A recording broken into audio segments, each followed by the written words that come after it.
بسم اللہ الرحمن الرحیم۔ حضرت صہیب رضی اللہ تعالیٰ عنہ کا اسلام لانا۔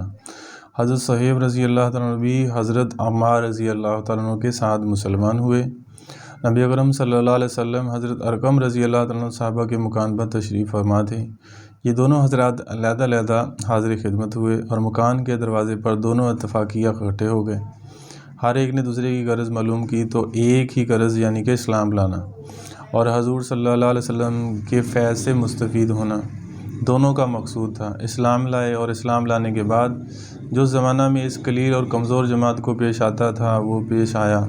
ہر طرح ستائے گئے، تکلیفیں پہنچائی گئیں۔ آخر تنگ آ کر ہجرت کا ارادہ فرمایا تو کافروں کو یہ چیز بھی گوارا نہ تھی کہ یہ لوگ کسی دوسری ہی جگہ جا کر آرام سے زندگی بسر کر لیں، اس لیے جس کسی کی ہجرت کا حال معلوم ہوتا تھا اس کو پکڑنے کی کوشش کرتے تھے کہ تکالیف سے نجات نہ پا سکے۔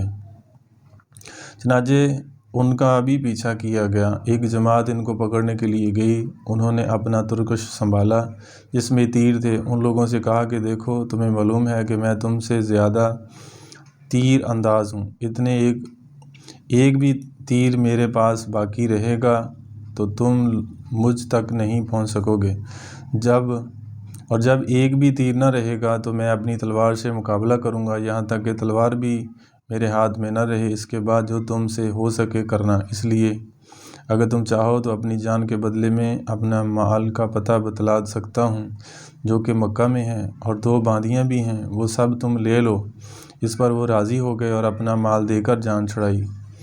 اسی بارہ میں آیت پاک نازل ہوئی جس کا ترجمہ ہے، بعض لوگ ایسے ہیں جو اللہ کی رضا کے واسطے اپنی جان کو خرید لیتے ہیں، اللہ تعالیٰ بندوں پر مہربان ہے۔ یعنی اپنا مال دے کر، کیونکہ ایمان اتنی قیمتی چیز ہے، اللہ کے خزانوں میں سب سے زیادہ قیمتی چیز ہے وہ جو ہدایت ہے، ایمان ہے، تو اس کو بچانے کی خاطر اپنی ہر چیز داؤ پہ لگا دی۔ کیسی یہ جماعت تھی، کیسے اللہ کے نبی صلی اللہ علیہ وسلم نے ایسے صحابہ اکرام کی جماعت کو تیار کیا۔ اللہ ان کی مغفرت فرمائے، کروڑوں رحمتیں نازل فرمائے۔ حضور صلی اللہ علیہ وسلم اس وقت قباء میں تشریف فرما تھے۔ سورت دے کر ارشاد فرمایا کہ نفع کی تجارت کی ہے۔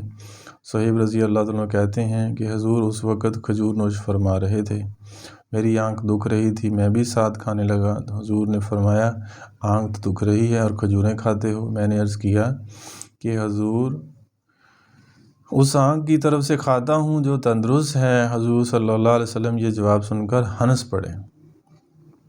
حضرت صہیب رضی اللہ عنہ بڑے ہی خرچ کرنے والے تھے، حتیٰ کہ حضرت عمر رضی اللہ عنہ نے ان سے فرمایا کہ تم فضول خرچی کرتے ہو۔ انہوں نے عرض کیا کہ ناحق کہیں خرچ نہیں کرتا۔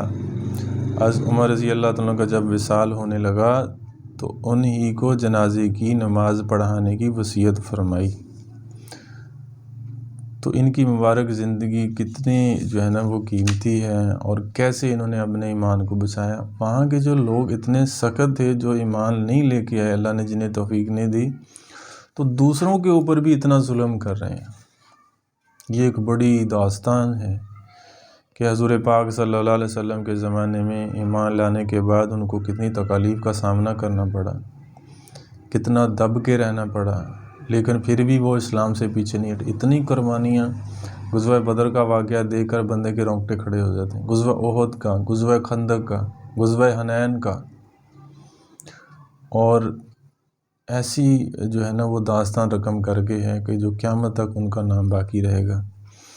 اللہ سے دعا ہے کہ اللہ تبارک و تعالی ہمیں ان نیک دل لوگوں کی نقش قدم پہ چلنے کی توفیق نصیب فرمائے۔ اللہ نے ان کے ایمان کے معیار کو معیار حق فرمایا، اسٹینڈرڈ ایک معیار مقرر کر دیا کہ ان جیسا ایمان بناؤ، ان جیسا ایمان لے کے آؤ میرے پاس، میری نظر کے اندر اگر تم کامیاب ہونا چاہتے ہو تو دعا کرنی چاہیے کہ اللہ تبارک و تعالی ہمیں ان جیسا تو بن تو نہیں سکتے، لیکن ان کے نقش قدم پہ چلنے کی اللہ جل شانہ ہمیں توفیق نصیب فرمائے۔ اللہ کے احکامات کو حضور علیہ السلام کی مبارک زندگی کے مطابق زندگی گزارنے کی توفیق نصیب فرمائے۔ قرآن مجید کے اندر آتا ہے کہ لَقَدْ كَانَ لَكُمْ فِي رَسُولِ اللَّهِ أُسْوَةٌ حَسَنَةٌ، کہ حضور صلی اللہ علیہ وسلم کی زندگی ہمارے لیے بہترین نمونہ ہے۔ آپ کے نقش قدم پہ چلنے کی اللہ ہمیں توفیق نصیب فرمائے۔